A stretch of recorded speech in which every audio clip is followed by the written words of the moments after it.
And welcome back to We're the People Radio. This is your host, Jason Preston, and again with my beautiful bride, Alexia.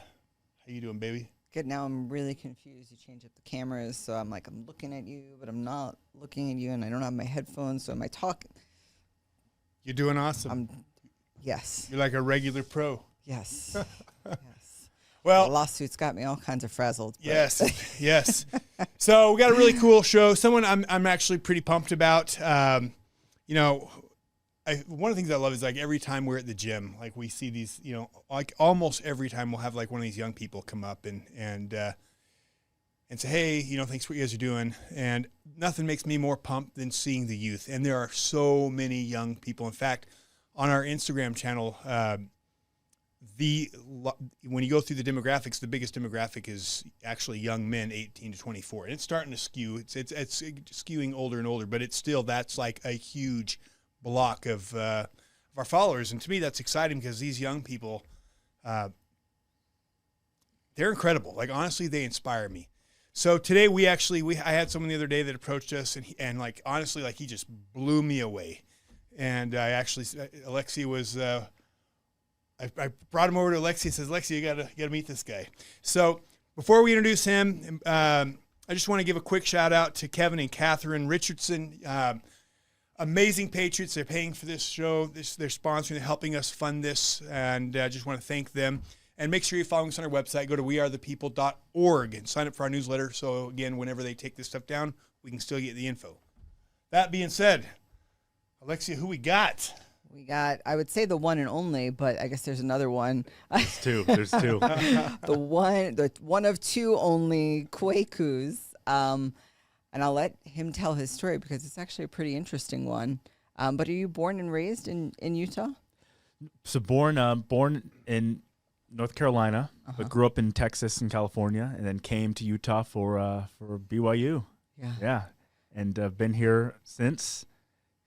Kind of the classic story, you come to Utah to go on a mission.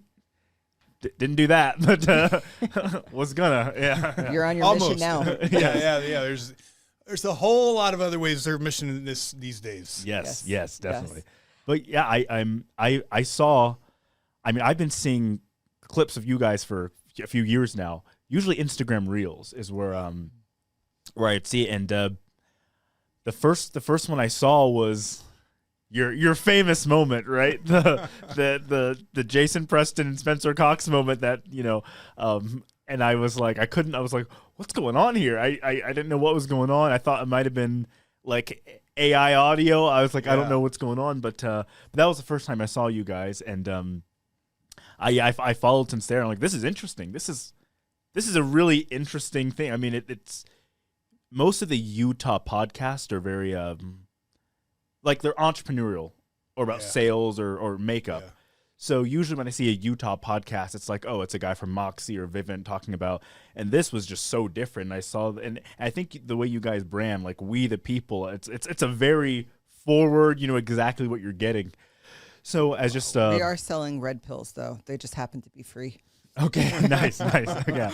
So anyway, I was just fascinated as just a guy who loves marketing and branding. I was like, this is cool stuff. So.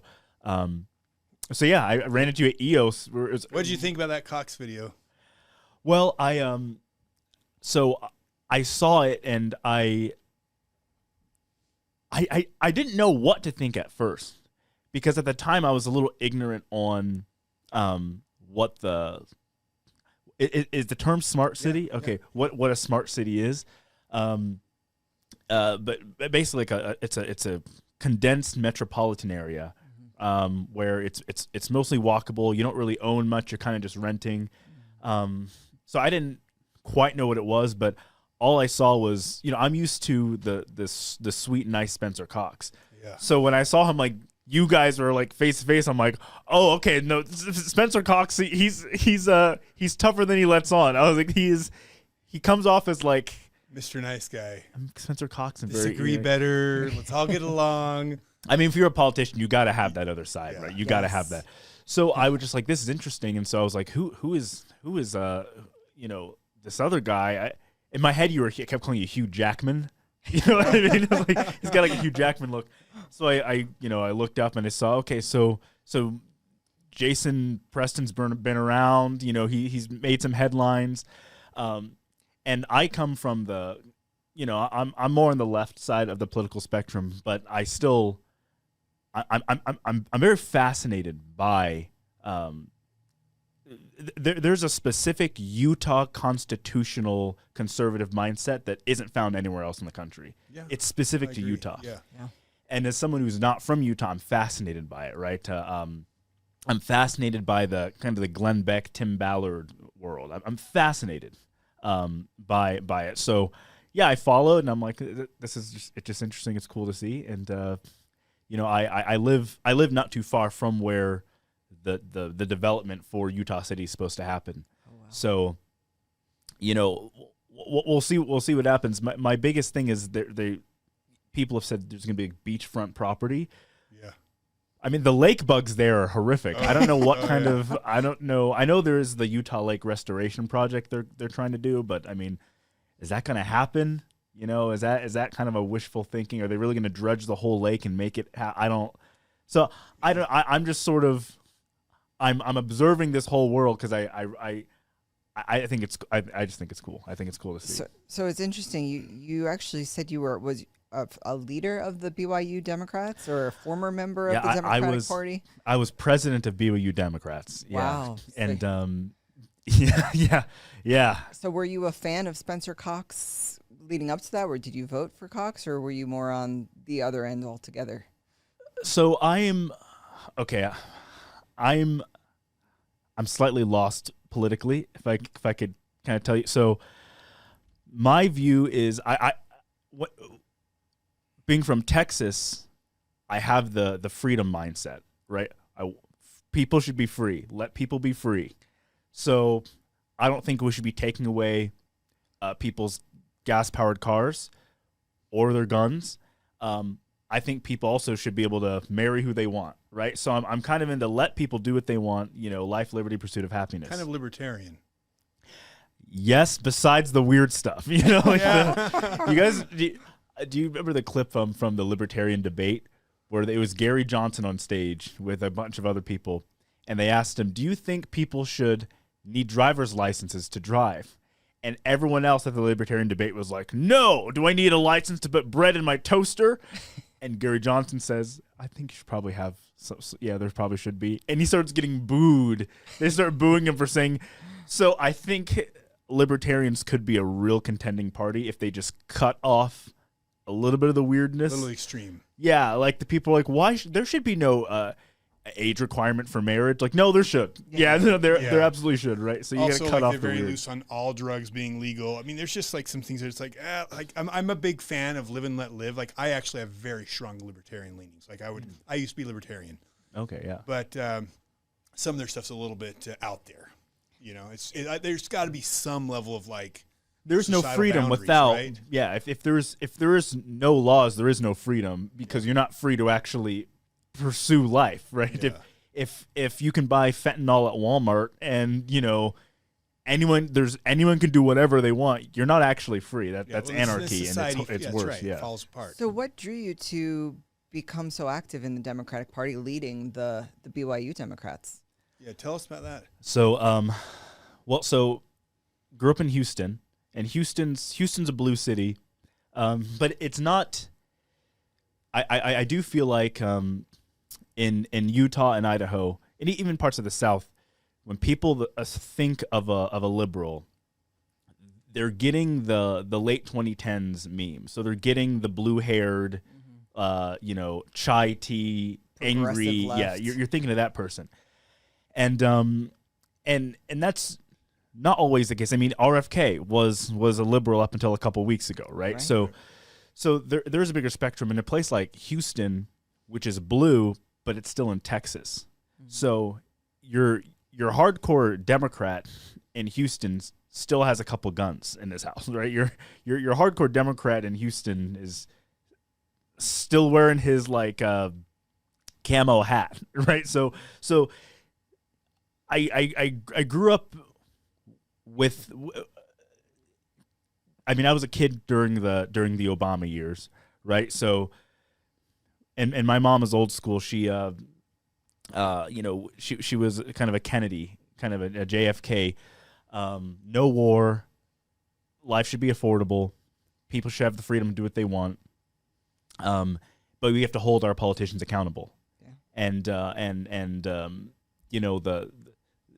the fear of dark money entering politics should be the fear of everybody, but it's sort of transferred now. Well, I'm okay with dark money if it's someone on my side. So I don't want George Soros's money coming in, but I'm okay with Elon Musk's money coming in. Oh, yeah. That's what makes me go, hey, we shouldn't have any of that, right? So I always was more on the train of live and let live, and I found that at least the Democrat ideals that I grew up with represented that. I don't think people should. I'll give an example. There was a video that surfaced a little while ago of Pam Bondi, the new is she AG? AG. She was doing a press conference with President Trump about how your Second Amendment rights work if you've been committed or if you've ever been in a behavioral health hospital. And she was suggesting, hey, some people who have been committed to a psych ward, should they be able to have a weapon? Is it a danger? Now, I think there's definitely a conversation to be had. Okay, if you're on certain psychotropic drugs that specifically have on the warning label, you will be prone to violence, maybe having a weapon around that person isn't good. But the behavioral health system is weaponized constantly, right? I mean, if you two got into a horrific fight, you could call the police and say, Alexia is a danger to herself and others, and nurses and police will arrest you and take you to a psych ward. He no threatens questions to about Baker Act me every day. Yeah, that's how I keep her in line. Great. It's a great tool. So when you realize that's the system that can be weaponized so easily, your Second Amendment rights shouldn't be held on the line by psychiatrists getting paid by Big Pharma, right? And essentially, Pam Bondi is kind of insinuating that system, and you're thinking, well, I don't like that, and that's a classic liberal position. Your rights shouldn't be determined by someone who's financially motivated for you not to have those rights. And you could say the same thing about legalizing marijuana. That same argument was had when they started giving out the medical cards, where is this going to lead to the one day you can't own a gun because you have PTSD as a war veteran, right, but you have a medical marijuana card. Right. So at what point does that become an encroachment on your rights, having a medical condition? Exactly. So to answer your question, I've leaned just always that way politically, and I got involved in politics just because I had thoughts, and I think everyone should be involved in politics. People say, oh, I don't like politics. I'm like, well, you don't really get to not. You live under political ruling. You should probably get involved with your world, right? I think it's totally, that's how it should be. So when I got to BYU, I went to the club meetings, and I was always good at graphic design and marketing. So it was more so I knew how to market and get the club meetings bigger that I ended up getting that position.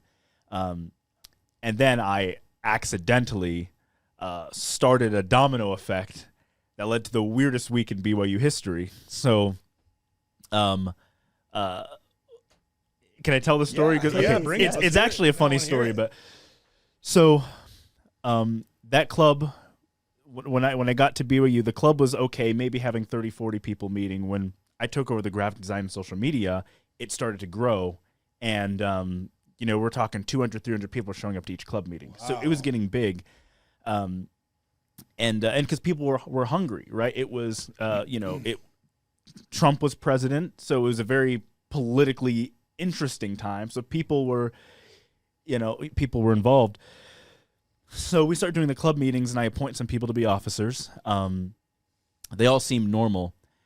And my view at the time was I wanted the club to focus on helping refugees and the environment. That was the two things I thought were the most important.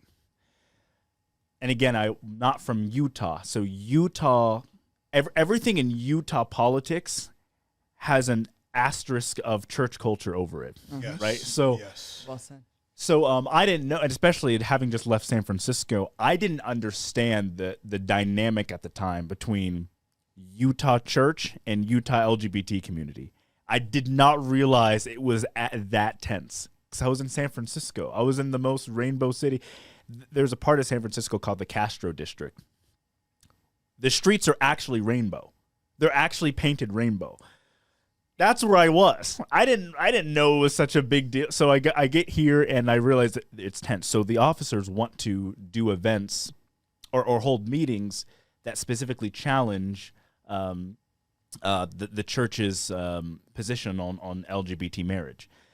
Now you're at BYU, so I'm we're talking about this in these officer meetings. I'm saying you guys know what school we're at, right? Do you want to get kicked out tomorrow? Like that's how easy it is. I couldn't understand where the mindset was. I think there's easier battles to win, even more pressing. We have a bunch of refugees that have come to Utah. And we're on the left. We should deal with this. We should figure out ways to get school supplies, clothing. These are Samaritans. We've got to treat these people well, and us BYU Democrats, we can come up with the resources to do that.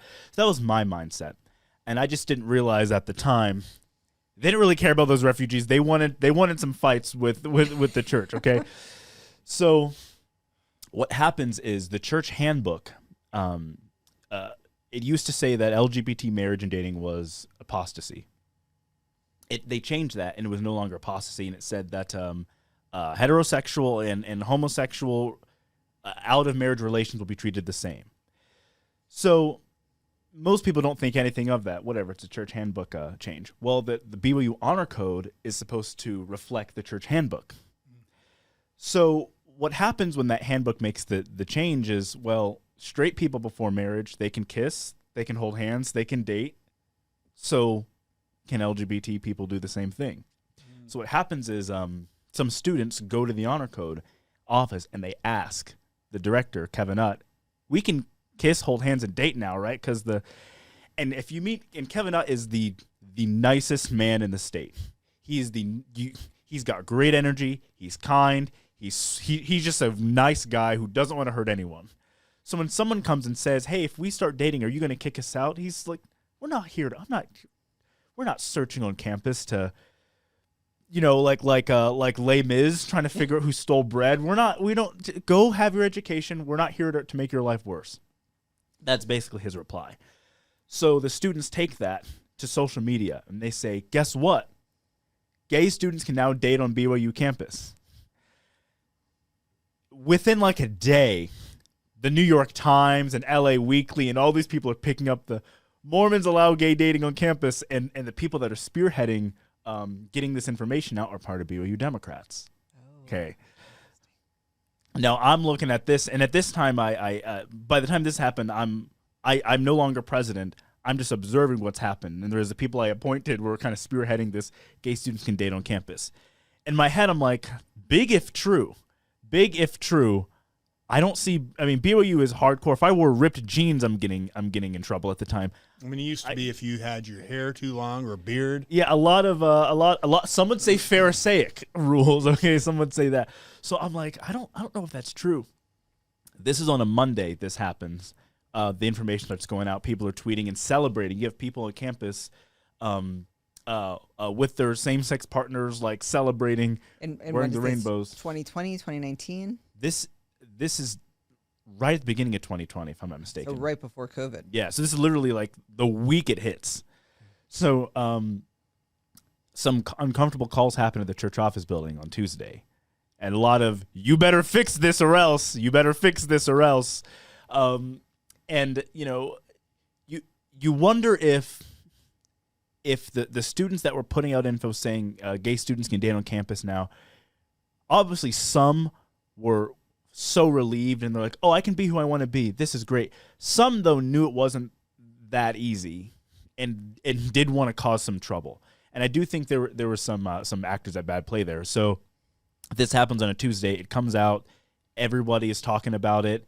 And then people start getting upset. Donors are calling BYU and saying, I give a lot of money to this church institution. Why are you changing the rules away from church teaching? Tensions rising. I think it's a Wednesday or a Thursday. BYU doesn't fix anything. BYU doesn't make a clarification. And so an email gets sent to everybody in the church education system from the CES director or one of the CES directors saying, no, there is no gay dating at BYU campus or any campus. And they get sent at like 7 a.m. I'm not kidding. By noon, there's like 2,000 people in front of the Wilkinson Student Center protesting. So the organization was fast. And organic. So mostly. tell me how that happened, because I'm a big believer in Peaceful protest. in people peacefully standing up, and I think that is the key to change. And it seems like the left is very good at doing that. The right sucks at doing that.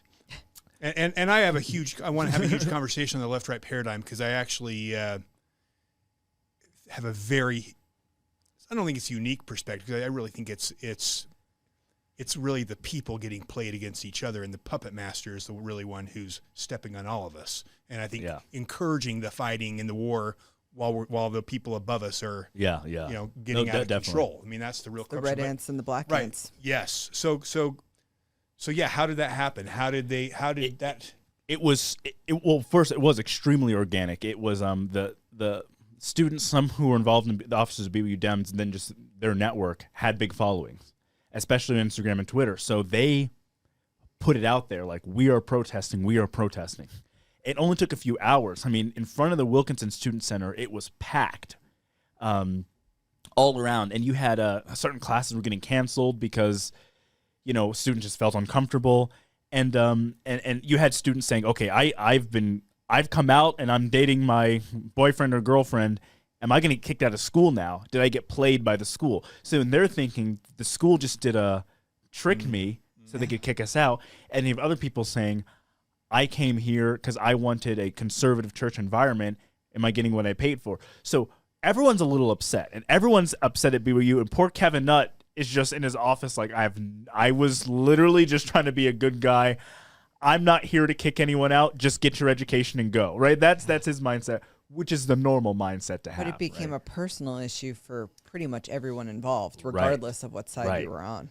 So BYU Hawaii and BYU Idaho, students who are activists there are now getting involved, and they want to protest at their campuses too.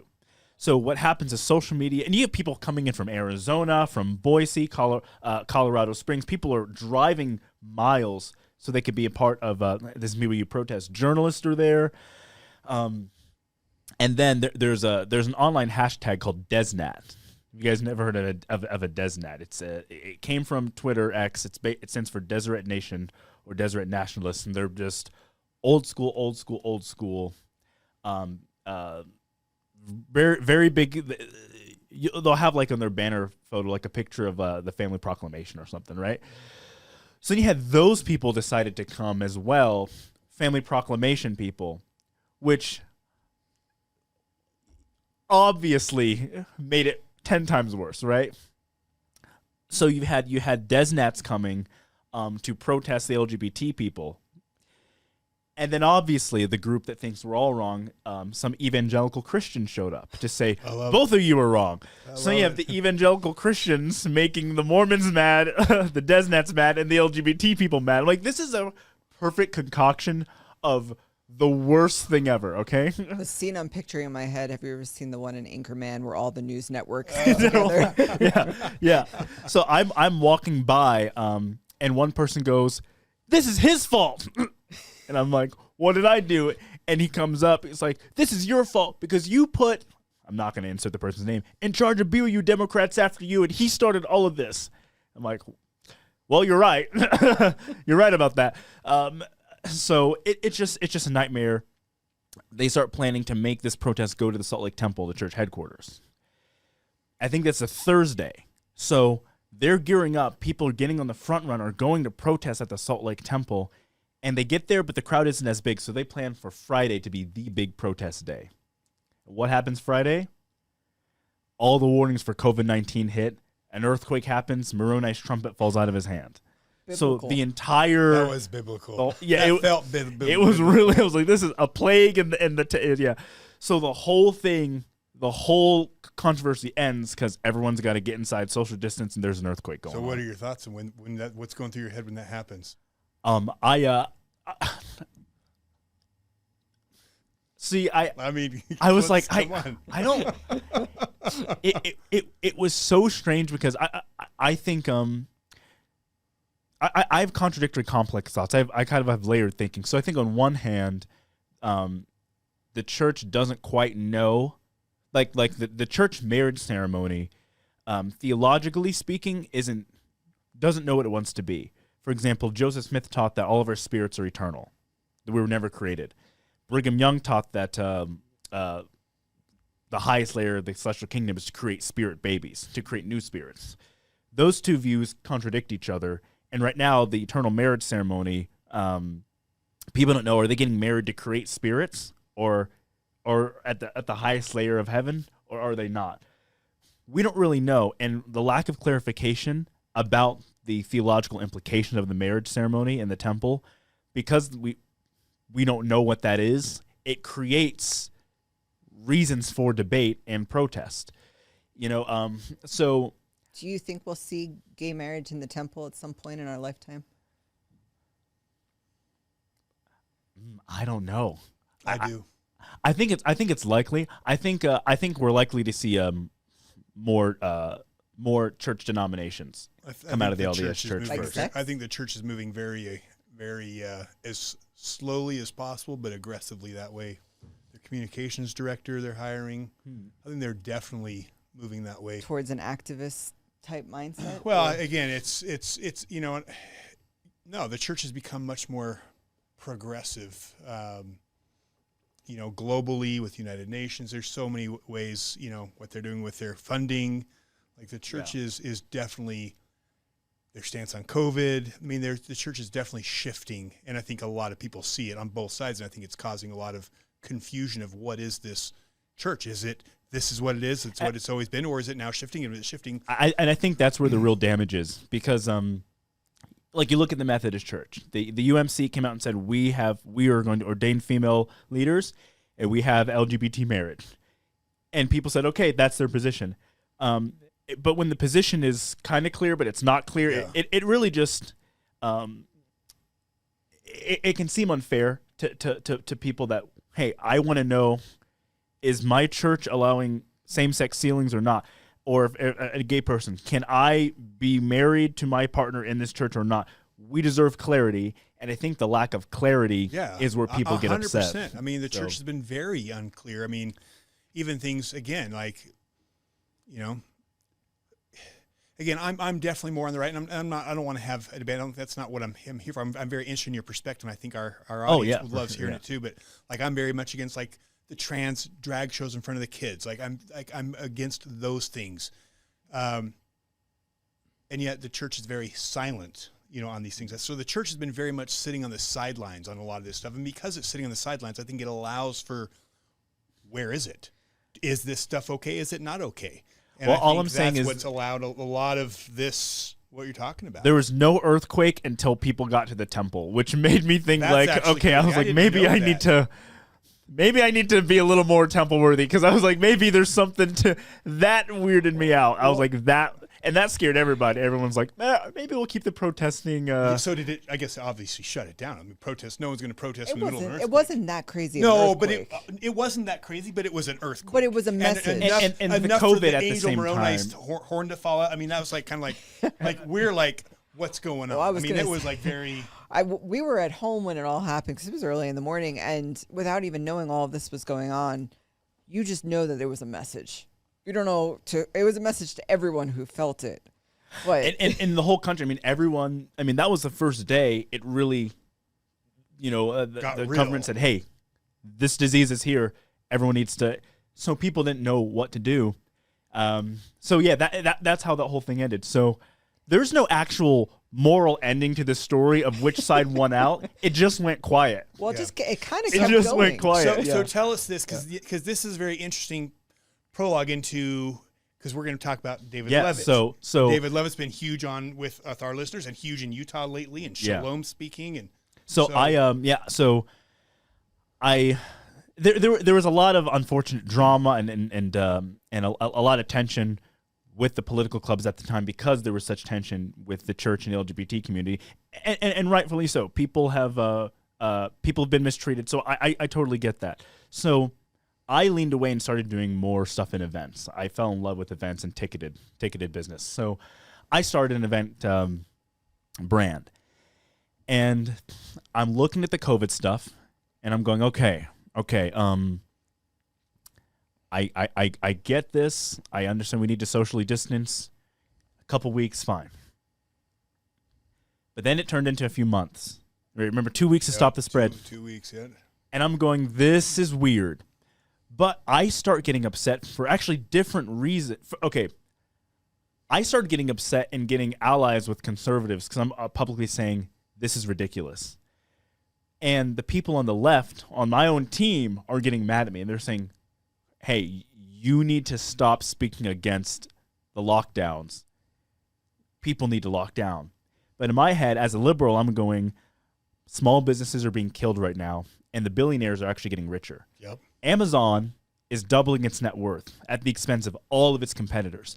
As a liberal, and to people who are even more liberal, as my socialist friends, hey, you should be opposed to these lockdowns too, because if you're against the ruling class getting this richer, why are you for lockdowns, which is benefiting Amazon and these multi-billion-dollar organizations? How about our politicians who were busy doing insider trading? Yeah. John Curtis was like massive, like made more than Nancy Pelosi that year. So with this, I didn't know that. Yeah, I did not know that. We're all over these. Yeah. So was this your red pill moment, or was this just a gradual shift into awakening about? Well, it was a. Man, that's a good question. Actually, that's a really good question. I'm not even positive. All I know is I was upset at my own team for letting go of their principles because of fear. I was upset that I was like, hey, we're the left. We are supposed to be opposed to having a couple of billionaires run the whole country. We're supposed to be opposed to an oligarchy, and we're getting closer there. We should protest. How do we protest? Don't shut down your business. And by the way, who do these lockdowns negatively affect the most? It's poor people. It's people of color. Hey, liberals, aren't we the ones supposed to be looking out for them? Yeah. And it was kind of like at that time, the left turned into kind of the Orange County elitist liberal wine mom, right? of the everything's gonna be fine. Just tap into your investment, your $1 million savings you have. It's like, hey, do you think a poor family in Georgia has that? They don't. So I was upset at my side for completely foregoing actual liberal principles and just being complacent in what was the biggest wealth transfer of all time. So I was annoyed at that. So I started doing events to protest, right? And it was so strange because at this time I was getting like people like Burgess Owens saying like, hey, you go. And I'm like, what the hell is going on? Why do I have like hardcore MAGA people in my corner going, yeah, you show them. And then my side's going, don't you dare. So then what happens is BLM, right? BLM protests are happening. And there was a big one in Salt Lake City that happened. And then there was another one in Provo Center Street. And so I actually held my own called Hear Their Voices, ended up being a fireside in Kiwanis Park. Like 3,000 people showed up. And it was very happy. It was a peacemaking event. It was very much, hey, there's a lot of tension right now. There's a lot of people that want us to hate each other, but we're all Americans, and we all should have the same goal. And actually, I think Deseret News covered the event and stuff. And I was a freaking young guy at the time doing all this.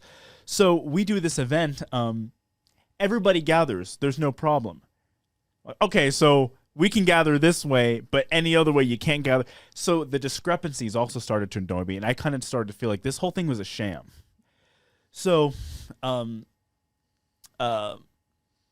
guess the hypnosis didn't work on you. Yeah, I was like, this is dumb. I'm like, come on, we need to we understand that this is the biggest transfer of wealth in U.S. history to a few billionaires. I don't know why this isn't concerning the left, so it bothered me. Can I say something? Oh yeah. Because you've hit the nail on the head a few times. My team. Yeah. Yeah, my team. My team. Yeah. And I think that we have been manipulated by the media to think of political parties as teams. And what CNN says, that's our team. What the leaders in the Democrat Party, that's our team. And what Trump says and what Fox says, that's our team. We're going to do it, despite if we. We're the people. We have become loyal to parties, to the media that leads that party, despite logic. And the right is just as guilty. And they're like right now, hook, line, and sinker doing the exact same thing. Like and I see it's so the right easy where to they're slip going into right it. now. Like We're it's MAGA, true. it's Trump, and we're going to ignore all the bad things that are happening because it's our guy in power. And it's for the same reasons you just said this. Well, it wasn't exactly a transfer of power, but if you look at the wealthiest people, and I actually have a graphic of this I could put up, at who's the wealthiest people in the world right now, who's number one is Elon Musk. At I think it's 200. Can I just add my one quick question? Yeah. So for people who do lean conservative, I feel like the alarm bells should go off crazy. I mean, Captain Brain Chip, who wants to. I mean, you talk about the people who are opposed to AOC's Green New Deal. What about the guy who wants everything green, who wants to put brain chips inside of you, who has access to everybody's private financial records now? Like, not elected, basically running the. I'm just kind of like, hey, how are the constitutional conservatives not like, hey, the South African guy who is taking over a country, maybe not him?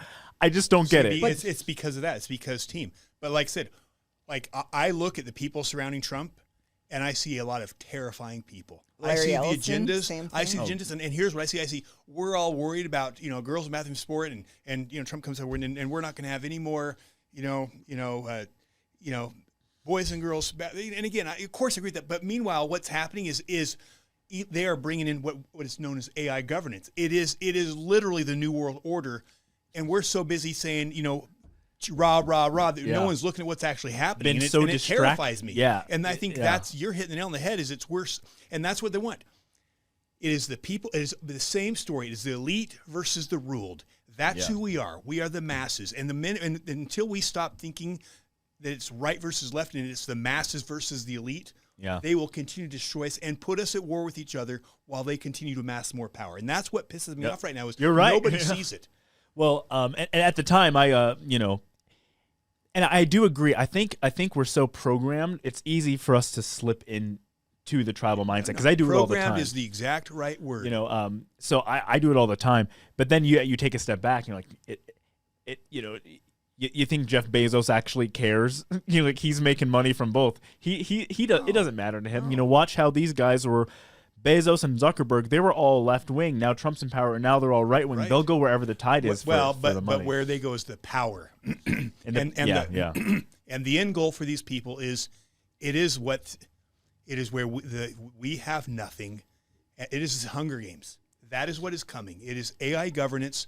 Smart cities. Surveillance, a world of surveillance. It's all being implemented under our nose, and nobody's even considering it because right now it's our team doing it. And when it's the left team doing it, the left says, let's just let it do it. And the right, that's the problem. Yeah. But the same way it woke you up, I mean, we've tried to wake people up. We've even filmed whole shows on the fourth industrial revolution and the dangers and risks of Elon Musk. And to staunch conservatives who, it should be kind of common sense, red flags going off. But it's we're trapped. The AI takeover should creep everybody out, and it isn't creeping everybody out because Elon lets me post memes on X that I couldn't post before. Yeah. So now it's like, okay, if you're willing to give away your freedom for a little bit of social media commodity, that it's a huge issue. So go back to your story. So what happened is I had a friend of mine say, hey, I think you should do a big concert and party. I have a bunch of land. You should do it. My house would do it. And I'm like, sure, all right. And it's during COVID. I was going to charge $5. Everybody's short on cash during COVID anyway, right? So I'm going to do it. It's been a couple months. People are lonely. It's during the summer. College students need to be around each other. Depression rates are skyrocketing. And and people aren't meant to be. I mean, you open the Bible, right? God makes a perfect world, and it still isn't perfect because Adam's alone. And the first thing he says is, man should not be alone, right? So, you know, loneliness is bad when it's the first thing God notices. Like, hey, we should, even though there's no sin in the world, that's how bad loneliness is. Yeah.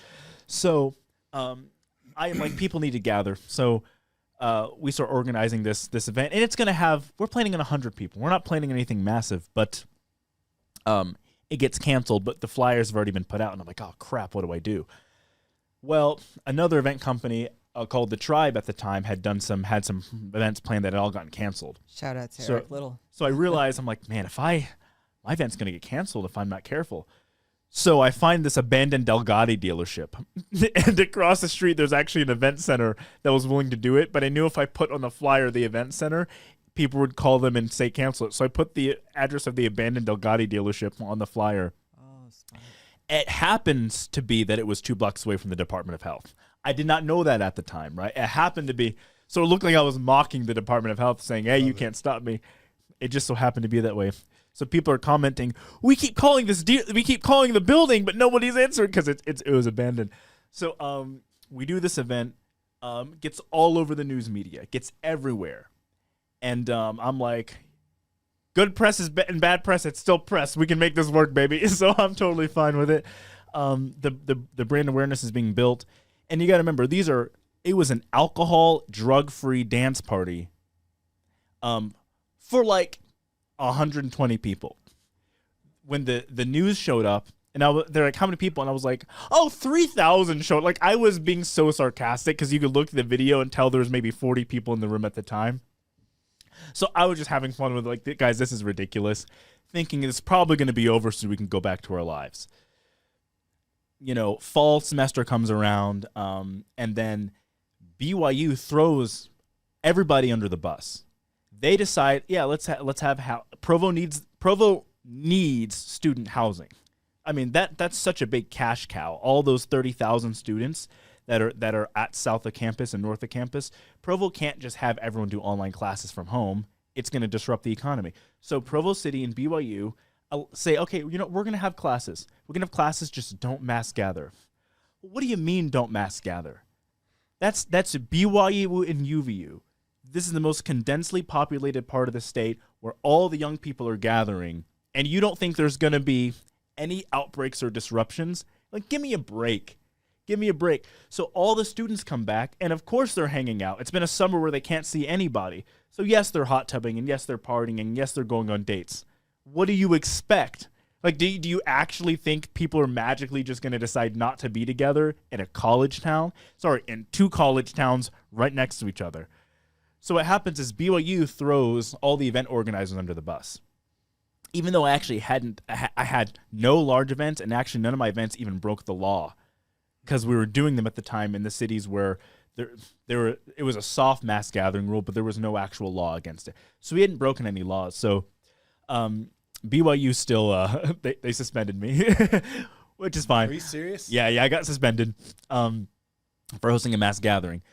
And the thing is, the honor code department, they were being cool about it. Like, look, Kwaku, you've never drank, you've never smoked, you haven't really been a bad student. We don't want to do this, but we're getting calls left and right. They got to save face. I get it, whatever. Plus, I didn't want to do Zoom classes, so I'm like, I could use the free semester. I could use the empty time, so it wasn't the biggest deal. I was just annoyed by the fact that they weren't being honest and saying, look, Provo City needs student housing for money. It's going to disrupt the economy. We need the students paying rent. I was annoyed that they weren't being forthright with the real situation. And I was annoyed that they knew there would be COVID outbreaks by gathering 30,000 people into, a 3 square mile radius and pretending it's actually because you guys were hot tubbing or there was a volleyball game or you had a little dance party. I was annoyed that they were pretending it was other than the reality. Well, then this is where it gets weird.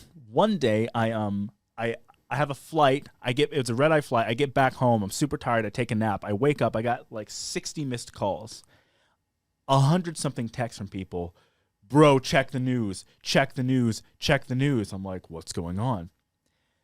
David Levitt is doing a press conference where he's like, these party companies that are causing all these COVID outbreaks are really just unacceptable and horrible. I'm like, what's going on? David Levitt and his press conferences. So I'm like, what? And I'm like, it's a, and you know, we're finding all of these people, and he named all the people from the tribe who've been fined, but he also named, he didn't name me, but he named my company getting fined 10K, and I'm like, what?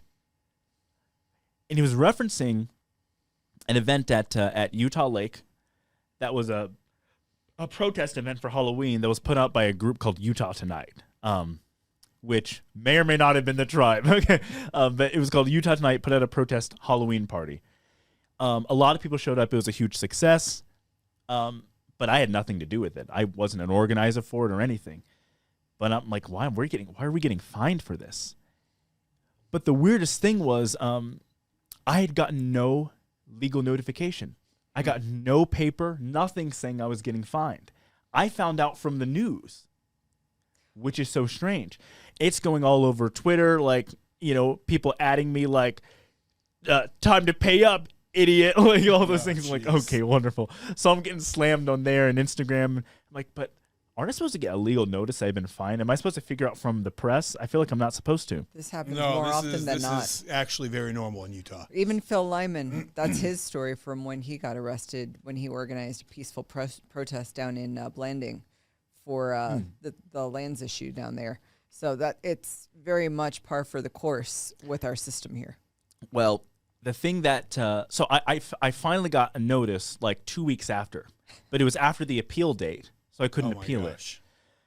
So I'm like, look, this is dumb. So actually, I called up I called it either the Department of Health or the district attorney's office, and I said, look, I need to meet with you guys. I want a meeting. This is totally unfair. You can't send me a notice that I'm being fined after the appeal date. And like, fair enough. All right. So we come in and we have a meeting. And I say, look, you guys haven't subpoenaed our social media, our ticket page, nothing. You've looked at nothing. We didn't throw this event at the Knolls in Eagle Mountain. I don't know why you're saying we did. We did our other protest events, which are really small. Those weren't illegal, but that's not what we're being fined for. You can't fine us for an event we didn't do. So I wrote a letter back to the Department of Health saying, we're not going to pay this. I'm fine with this, willing to go to court. Never been to court, but I know we'll win because we didn't do this event. There's nothing tracing us to it. So then they just dropped all the fines, right? They just dropped the whole thing. Like, okay, whatever. This isn't worth Well, where this gets weird is only a few months after this whole thing happens, I get a call. Check the news. David Levitt, and I'm like, the guy who fined me for an event I didn't do. I click the video I see on Twitter. I am not a cannibal. I don't eat children. What? I'm like, what? What did I eat a weird brownie earlier? And I'm thinking, like, what are you eating? Kid, what's going on? And I'm like, bro, what is this? What's going on? David Levitt. So I just start seeing all the articles. Craziest news in Utah. A district attorney accused of cannibalism and eating children in a ritualistic. I'm like, I don't know what's going on. This is so weird. So all I know is weird stuff's happening with David Levitt. He's being accused of something. I don't know,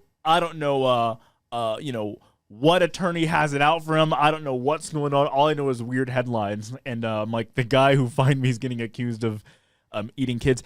And here's the thing. I know that people can accuse, if you're in the public eye, you can be accused of anything. We live in an age where, a lie has has run around the world before the truth can tie its shoelaces.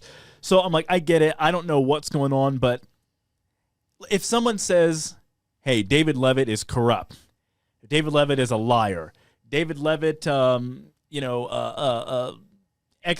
politicians are accused of bad stuff all the time.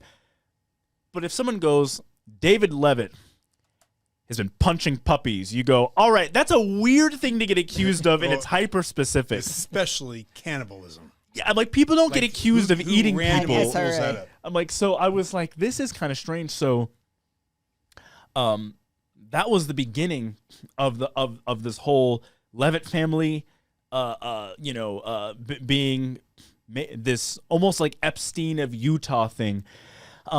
And from what I know, he hasn't been convicted of anything. All I know is it was such a weird story, and I found myself like his one big headline before the "I don't eat kids" was "Let's go after the party companies."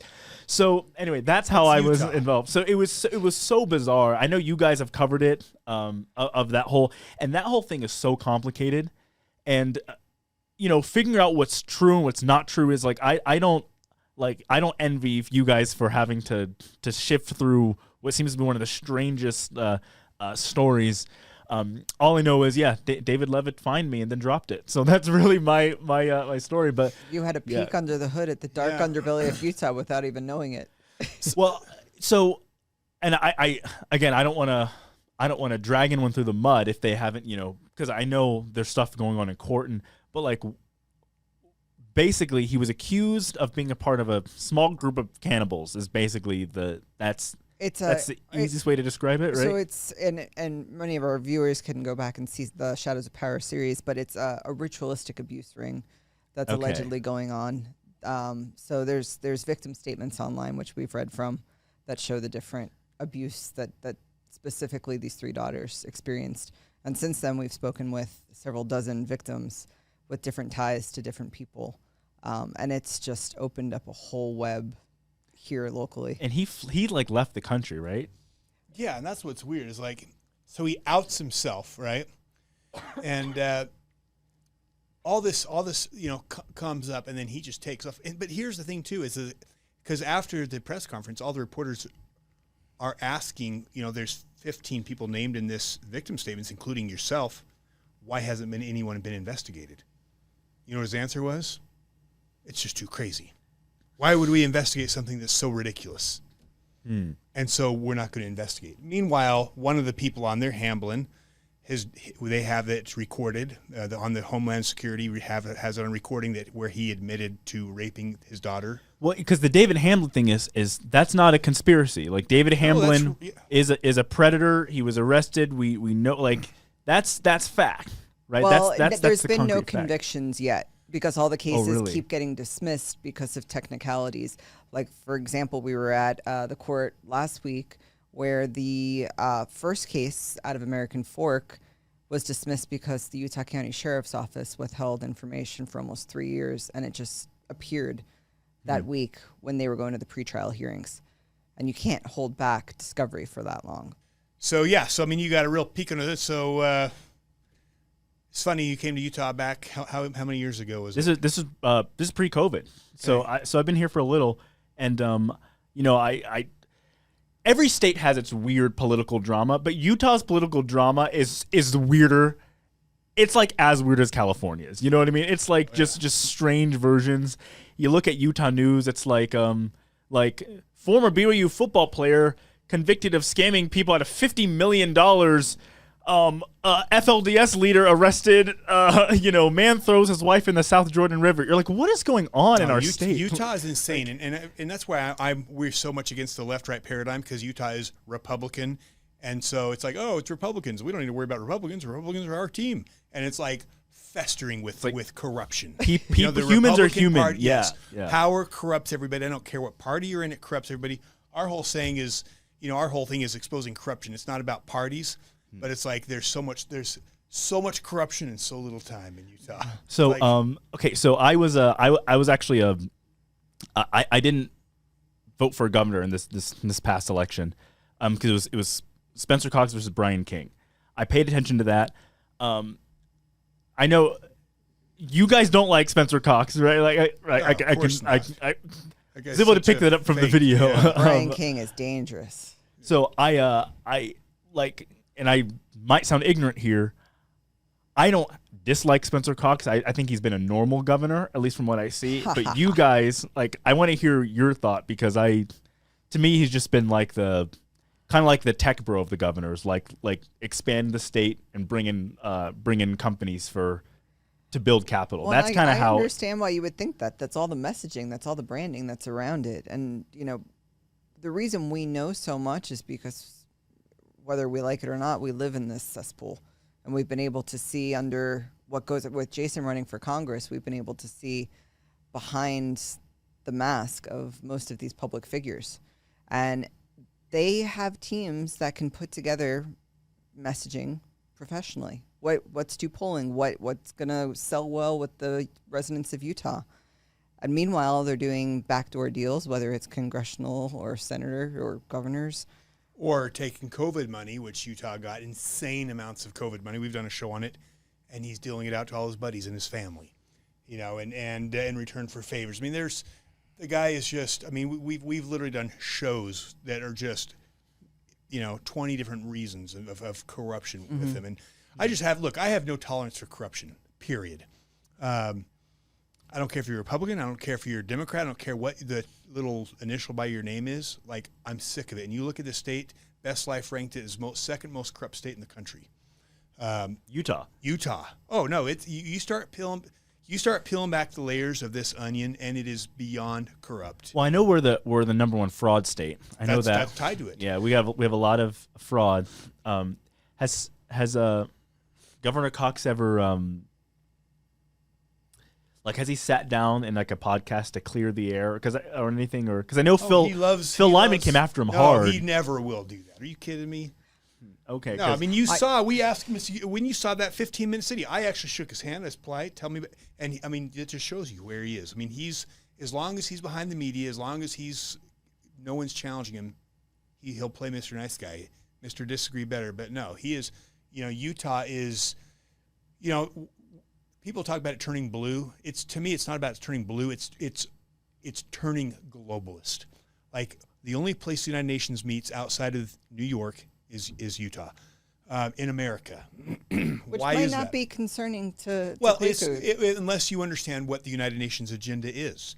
You know, I'm not a fan of one world order. I like America. I want to have, you know, sovereignty. I don't want unelected leaders like for when last time there was a pandemic. I don't want someone in England saying we're going to shut down the entire world and I have no ability to vote or have any control over it.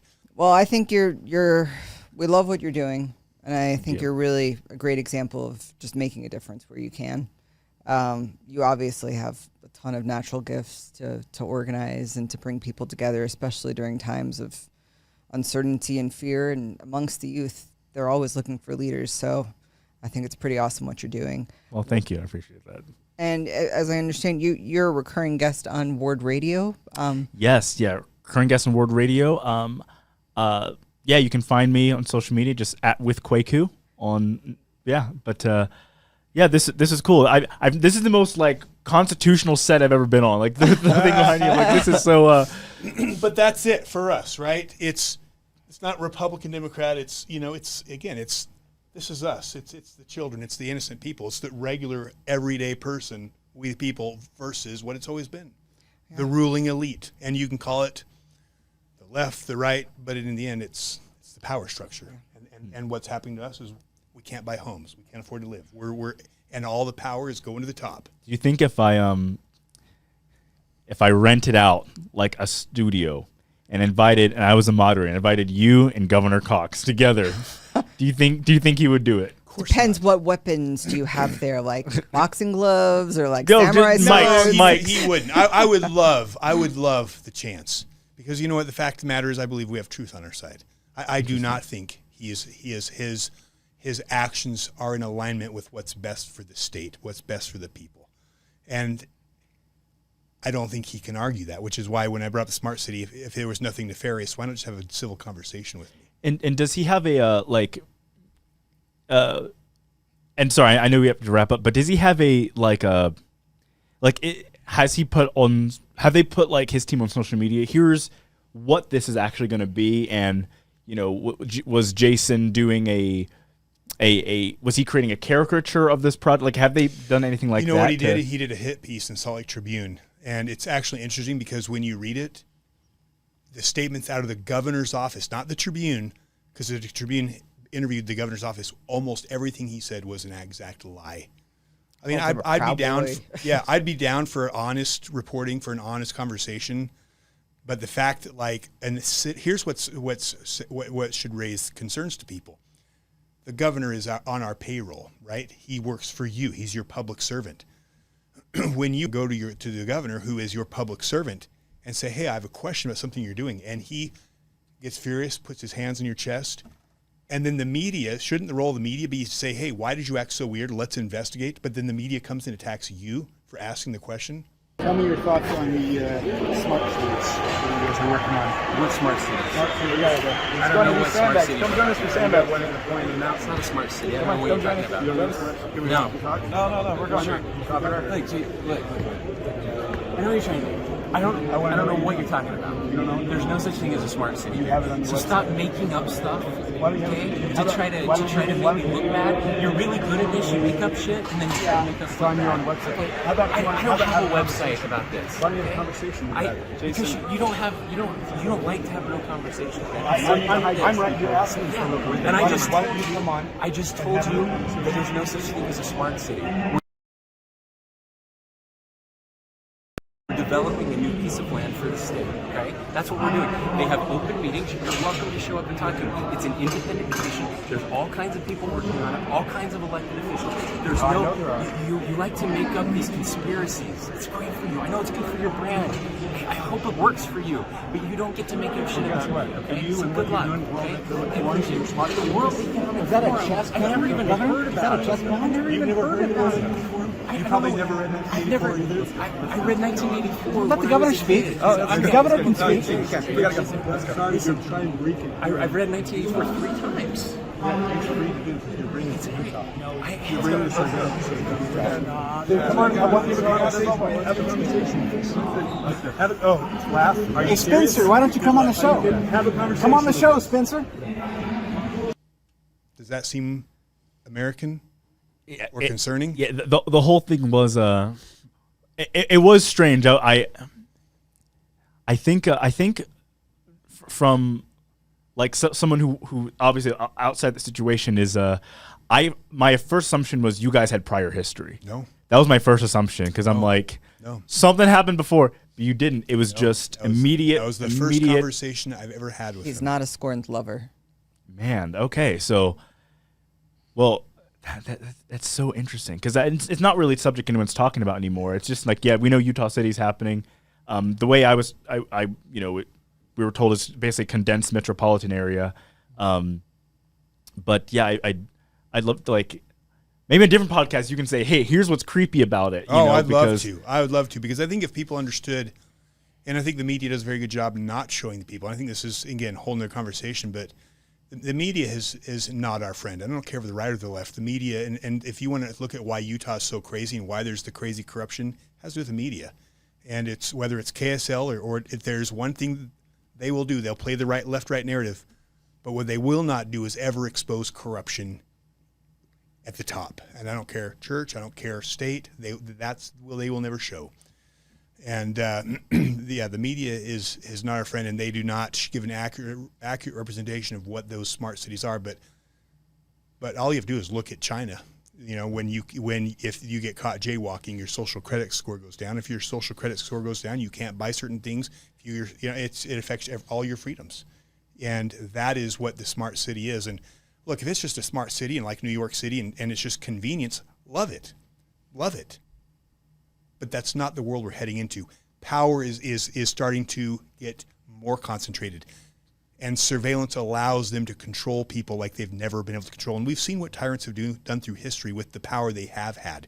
And I do not want to give my children a world where the government has the power to watch everything they're doing, listen to everything they say, and next time there's a lockdown and they're not on the side of government, they have the power to track, to observe, to stop them, to lock them in, to turn things on and off.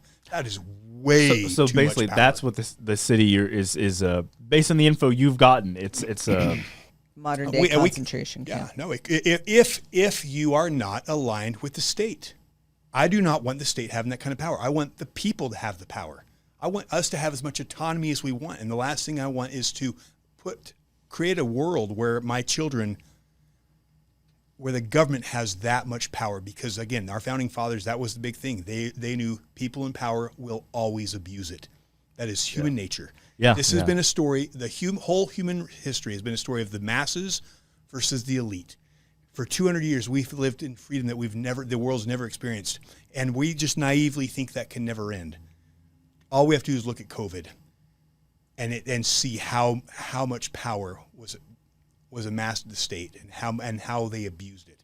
And both sides see that, and that's now a thing where it's like we have hindsight 2020. Everyone left and right realizes there was a level of manipulation at play in COVID messaging. Even with the push for the vaccine, okay, well, you can't recall 2 vaccines after you put them out. How can you recall something that's in your body? Yeah. You can't. It's not a bike. You can't just go return it. Like, am I going to chop off my arm and bring it to the doctor and say take out the like? So there was a number of things that were manipulated, I think, and I do think people on both sides kind of are looking at COVID now and they're like, okay, we were all sort of played, but I'd love to find someone who's working on Utah City and be like, I would go, too. come on, let's bring them on. I'd love to see you guys talk because or the Point, which is another smart city, but I'd love to have a representative. We've had representatives on, and they admit, even the current Speaker of the House. And he's admitted these things are happening, and he's admitted that they're terrifying. And so I mean, look, this stuff is happening. It's just the problem is most people we're so distracted we just don't know what's going on. And there's no conversation with the public about what is happening. These public-private partnerships. Again, we're seeing the whole foundation of this country shift, and nobody's having a conversation about it, and we're all going to be living the consequences. And I just think these things need to be brought in the public square to talk about. And when you do it, they harass you. They don't want to hear it, or they censor you. So anyways, I know we're out of time. Kwaku, you're freaking amazing, dude. Thank you. Did I say it right?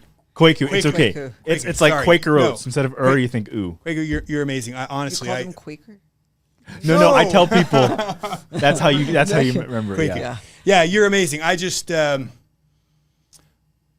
talking to you, I've been so inspired by you, and I really think you guys are the ones who are going to change the world, and the world is turning to a point where where it is no longer possible to even own a home, and it is your generation that's going to have to take this mess, and whether it's the 70 years of tribulation, whatever is coming, things are spiraling, and that's part of all this stuff that's happening right now. Is this stage is being set for that, and I just really have a very high degree of faith in you and in your generation because I don't think God put you guys here at this time for an accident.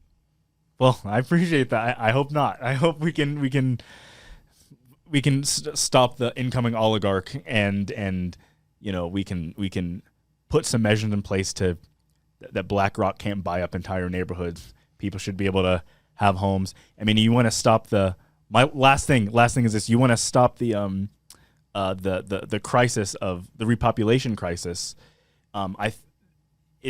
It's people need to be able to afford homes. People aren't having kids because they don't have homes to raise their kids in, and nobody wants to start a family in an apartment, right? So a lot of these problems we think oh well it's this group or this group or this group. It's people need to be able to live in an affordable way, and the best way to restrict people's freedoms is make everything in their life such a hassle. They just tap out. Say, oh, I have 3 jobs. Can't even think about education or a family or children. It's too hard. That's how you get demoralized, right? And it's oligarchical demoralization of the people. And then one day you wake up and you don't have rights. You don't know who you are. And you're living in the giver. Not to sound like a doomsday person, but that's effectively what it is. No, and I appreciate you because I will tell you if there's one thing that the elite do not want, it is this type of dialogue with the people coming together and realize, you know what, the problem isn't left versus right, it is this. Because the minute the average person starts to realize who the real enemy is, that's when this country and this world gets put back in order. Yeah. So thank you for being here. Thank you. Baby, you're amazing. Love you. You guys, thank you guys for watching. Credible world, credible state. God bless you guys, and we'll see you next time.